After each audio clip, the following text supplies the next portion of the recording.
You're welcome to the program. Now, the two police officers who were arrested last week in connection with the recent recruitment scam have been released on bail. Constable Ruth Ajuri of the Kufurigia Central Prisons and Corporal Gideon Sapong of the Takoradi Visibility Unit are, however, interdicted. Director of Finance and Patrols of the Ghana Police Service, COP Akufu Dampare, disclosed this on the Super Morning Show on Joy FM. Initially, these people were arrested and taken to the police station, but the investigation team, evaluating the evidence, has made a determination that some of them being bailed, and also the interdiction process against them also having been processed. So, in effect, I think this OP, Mr. Timbila, has not been treated anywhere different from the other police officers. Well, he hasn't been arrested. Yeah. But those who were arrested has also gone through the process of interdiction, and because it is easy to assess these individuals, the way Mr. Timbila has been treated in the same way these people have been treated. Well, according to COP Dampare, the police service will prosecute the recruitment fraud case to the letter and bring culprits to book. I say no. Even though he has been interdicted, the restriction is to police facilities and others. And beyond that, I think he's a free man to do his own thing. But the investigation team, which is under the direct supervision of the Inspector General of Police, because of the way he is, the way he takes things, he doesn't take chances with any issue.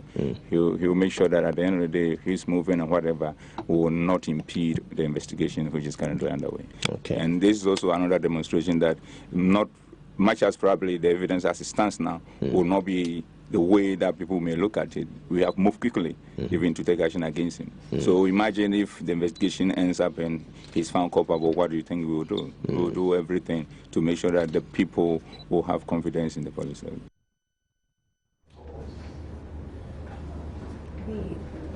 Come.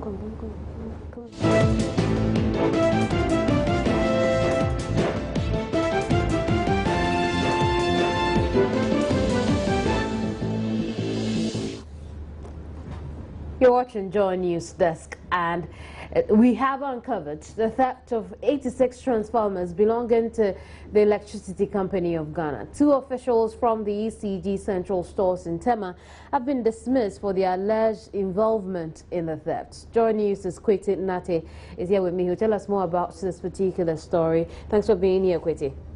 Thank you, Kimini. Share some insights when it comes to the story with us.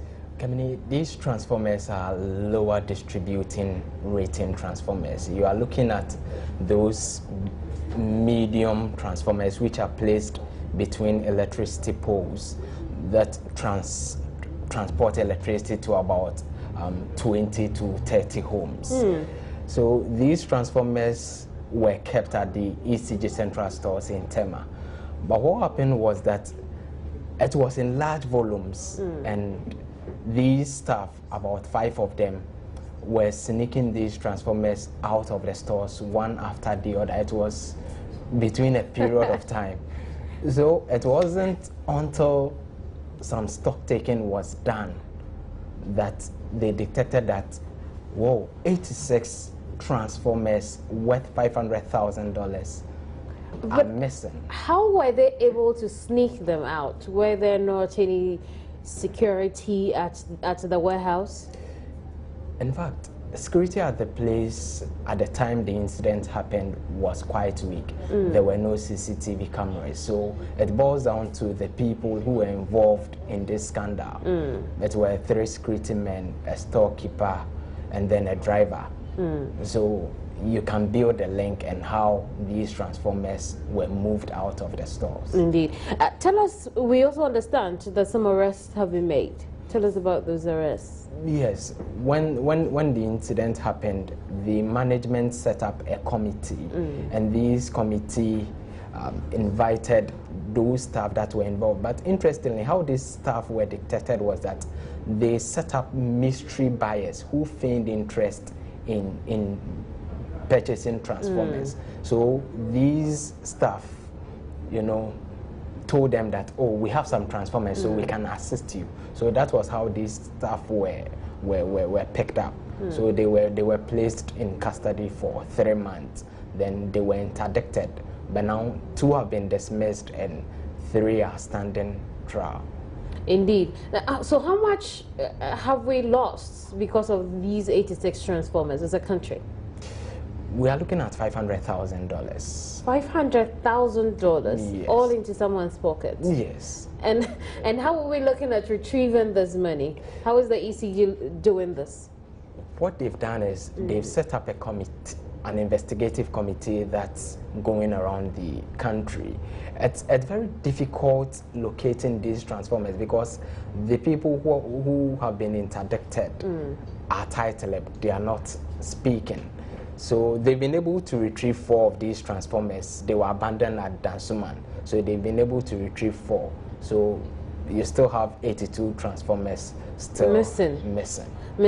You also spoke with the ECG's prosecutor. What did he say? Yes, he was telling me that these persons who stole the transformers were quite smart about the way they went about it. You know, they took them one after the other. So when the internal auditors come around, they bring some of the transformers back into the store. So when you run your audit, obviously you will not find anything missing. So when they go, then they take it back. Let's take a listen to him. We'll come back to this conversation.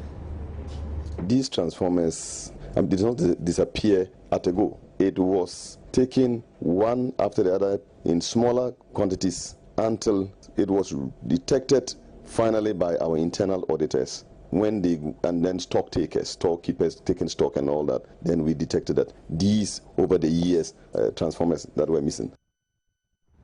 Which means that the matter is in court now. Yes, Kemini.